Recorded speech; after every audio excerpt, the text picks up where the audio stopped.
പരിശുദ്ധ പരമ ദിവ്യ കാരുണ്യത്തിന് നേരവും ആരാധനയും സ്തുതിയും പുകഴ്ചയും ഉണ്ടായിരിക്കട്ടെ. പരിശുദ്ധ പരമ ദിവ്യ കാരുണ്യത്തിന് എന്നേരവും ആരാധനയും സ്തുതിയും പുകഴ്ചയും ഉണ്ടായിരിക്കട്ടെ. പരിശുദ്ധ പരമ ദിവ്യ കാരുണ്യത്തിന് എന്നേരവും ആരാധനയും സ്തുതിയും പുകഴ്ചയും ഉണ്ടായിരിക്കട്ടെ. കണ്ടുമുട്ടുന്നവരോടൊക്കെ അവരോട് സംസാരിക്കുന്നതിന് തൊട്ടു മുൻപായി യേശുനാമത്തിന് മഹത്വം ഉണ്ടാവട്ടെ എന്ന് സ്ഥിരമായിട്ട് പറഞ്ഞുകൊണ്ടിരിക്കുന്ന ഒരു ചേട്ടനെ കണ്ടു. നമ്മളോട് അയാൾ സംസാരിച്ചു തുടങ്ങുന്നത് അങ്ങനെയാണ്. ഒരു തവണ നമ്മളെ കണ്ടുമുട്ടിയാൽ പിന്നെ നമ്മളോട് സംസാരിക്കുന്ന ഒരു വഴി ചോദിക്കാനായിരിക്കാം, ചിലപ്പോൾ നമ്മൾ അങ്ങോട്ട് ചെന്ന് എന്തെങ്കിലും ചോദിച്ചിട്ടായിരിക്കാം ഈ മനുഷ്യൻ നമ്മളോട് പറഞ്ഞു തുടങ്ങുന്ന വാക്കിതാണ്, യേശുനാമത്തിന് സ്തുതി ഉണ്ടായിരിക്കട്ടെ, യേശുനാമത്തിന് സ്തുതി ഉണ്ടായിരിക്കട്ടെ. ഇത് പറഞ്ഞിട്ട് ഇയാൾ സംസാരം തുടങ്ങുള്ളൂ എല്ലാവരോടും. അത് ഇന്നയാളെന്നില്ല. ഈ ലോകത്ത് മനുഷ്യര് എത്രമാത്രം യേശു എന്ന് പറയുന്ന ഒരാളെ ആദരിക്കുന്നുണ്ടെന്നും സ്നേഹിക്കുന്നുണ്ടെന്നും ഒന്ന് ആലോചിച്ച് നോക്കണത് നല്ലതാണ്.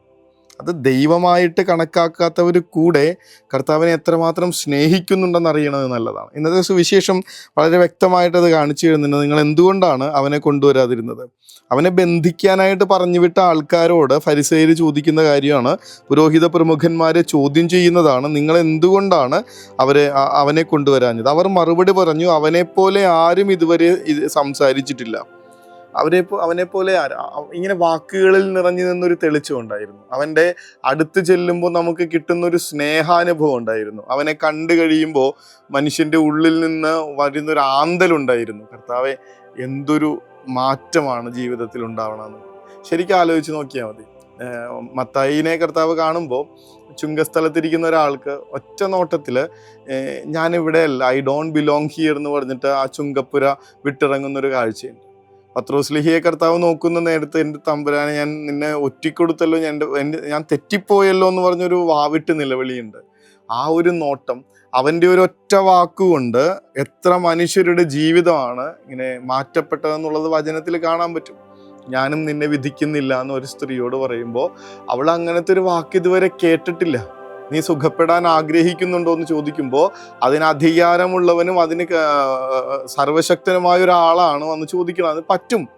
ഇങ്ങനെ കർത്താവിൻ്റെ വാക്കുകളിലും പ്രവർത്തികളിലുമൊക്കെ ഒരു വെളിച്ചത്തിൻ്റെ സ്പർശമുണ്ടായിരുന്നു എപ്പോഴും. അത് ഈ ലോകത്തിൻ്റെതായിട്ടുള്ള വെളിച്ചമായിരുന്നില്ല, നേരെ മറിച്ച് സ്വർഗത്തിൻ്റെ യഥാർത്ഥ വെളിച്ചത്തിൻ്റെ പൊൻപരാഗങ്ങളായിരുന്നു. അത് ഭയങ്കരമാണെന്ന് കണ്ടുമുട്ടുന്നവരുടെയൊക്കെ ജീവിതത്തെ ഇങ്ങനെ പ്രകാശിപ്പിച്ച്, ഓരോ വാക്കും ഇങ്ങനെ അവരുടെ ജീവിതത്തെ വിമലീകരിച്ച്, അവനിങ്ങനെ അവരുടെ അടുത്ത് വരുമ്പോൾ തന്നെ ഞങ്ങൾ അശുദ്ധരാണെന്ന് പറഞ്ഞ് പത്രോസ്ലിഹയെ പോലെ കമിഴ്ന്ന് കിടക്കേണ്ടി വരുന്ന വിധത്തിൽ വിശുദ്ധി കൊണ്ട് നിറഞ്ഞ് അവരുടെ അടുത്തുകൂടെ കർത്താവ് ഇങ്ങനെ നടന്നു പോവാണ്.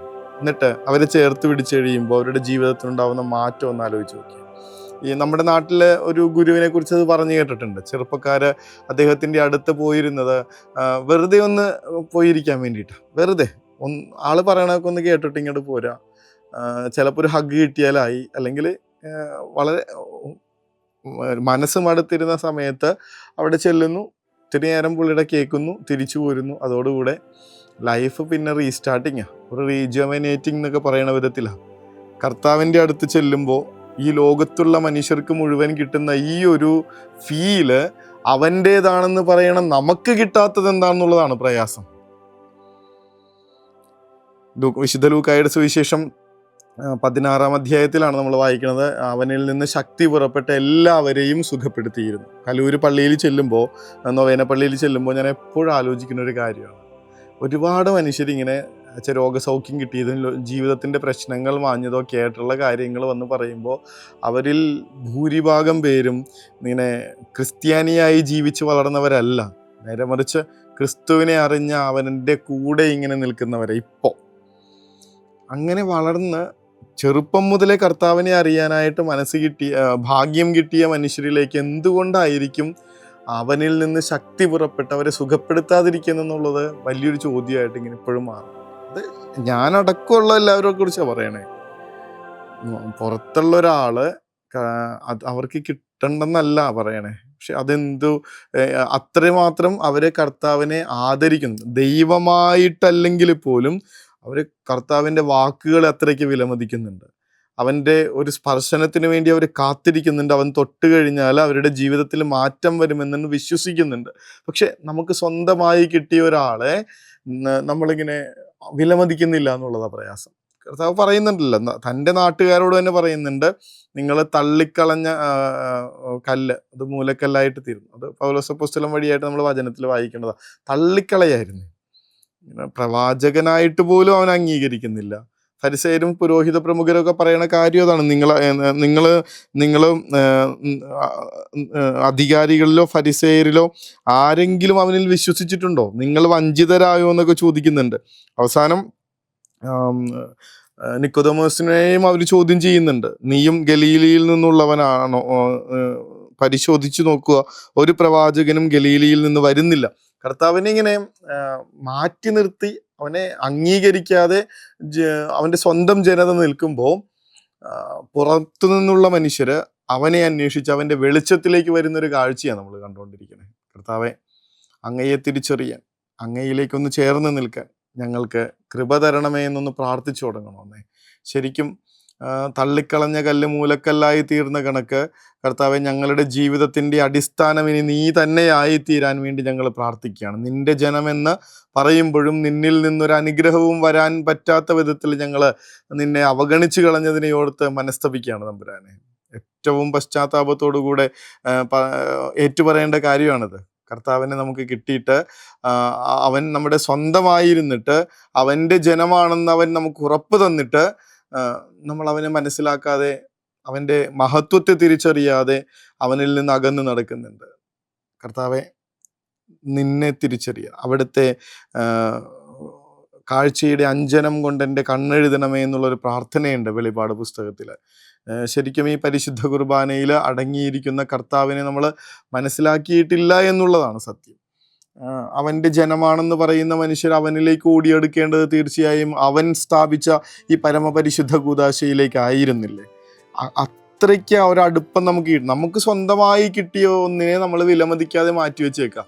അത് ഈ പറഞ്ഞ എല്ലാ ദിവസവും കിട്ടുന്ന പരിശുദ്ധ കുർബാനയായിരിക്കാം, നമ്മുടെ കൈവെള്ളയിലിരിക്കുന്ന വചനമായിരിക്കാം. ആലോചിച്ച് നോക്കി, ബൈബിളിനെ എവിടെ വെച്ചേക്കണേന്ന്, ബൈബിളിനെ എങ്ങനെയാണ് നമ്മൾ, ഈ വിശുദ്ധ ഗ്രന്ഥത്തെ എങ്ങനെയാണ് നമ്മൾ ഡീൽ ചെയ്തുകൊണ്ടിരിക്കണേന്ന്.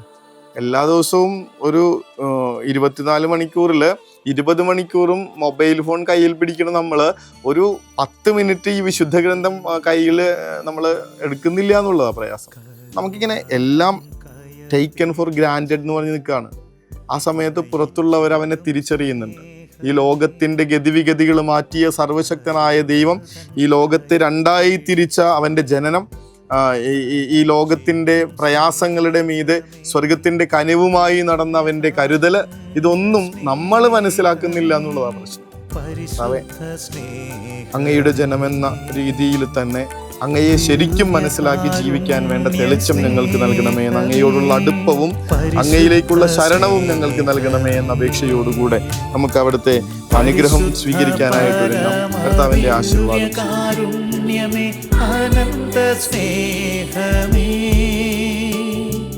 പരിശുദ്ധ പരമദിവ്യകാരുണ്യമേ, അനന്ത സ്നേഹമേ.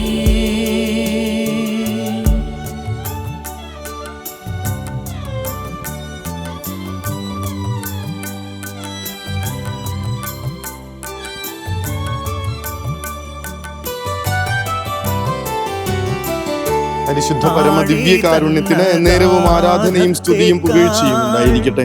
പരിശുദ്ധ പരമ ദിവ്യ കാരുണ്യത്തിന് എന്നേരവും ആരാധനയും സ്തുതിയും പുകഴ്ചയും ഉണ്ടായിരിക്കട്ടെ. പരിശുദ്ധ പരമ ദിവ്യ കാരുണ്യത്തിന് എന്നേരവും ആരാധനയും സ്തുതിയും പുകഴ്ചയും ഉണ്ടായിരിക്കട്ടെ. എല്ലാവരും സാക്ഷ്യം പറഞ്ഞിട്ടും തള്ളിപ്പറഞ്ഞ ഒരുവൻ അവനെ തിരിച്ചറിയുമ്പോൾ ഉള്ളൊരു നിലവിളി ഉണ്ടല്ലോ, എൻ്റെ കർത്താവേ, എൻ്റെ ദൈവമേ. അതാണ് ഇന്നത്തെ പ്രതിവചന സങ്കീർത്തനത്തിൽ നമ്മൾ കാണുന്നത്. 7-ാമത്തെ സങ്കീർത്തനമാണ്. എൻ്റെ ദൈവമായ കർത്താവേ, അങ്ങിൽ ഞാൻ അഭയം തേടുന്നു. ശരിക്കും കർത്താവിനെ തിരിച്ചറിഞ്ഞ ഒരാളുടെ നിലവിളിയും ഏറ്റുപറച്ചിലുമാണത്. എൻ്റെ ദൈവമായ കർത്താവേ, അങ്ങിൽ ഞാൻ അഭയം തേടുന്നു. ഈശോ അനുഗ്രഹിക്കട്ടെ. കരുണതൻ കയർ പിടിച്ച് നയിച്ചിടും സ്നേഹമേ, ദിവ്യകാരുണ്യ സ്നേഹമേ, പരിശുദ്ധ സ്നേഹമേ. പരിശുദ്ധ പരമദിവ്യകാരുണ്യമേ, അനന്ത സ്നേഹമേ, പരിശുദ്ധ പരമദിവ്യകാരുണ്യമേ അനന്ത സ്നേഹമേ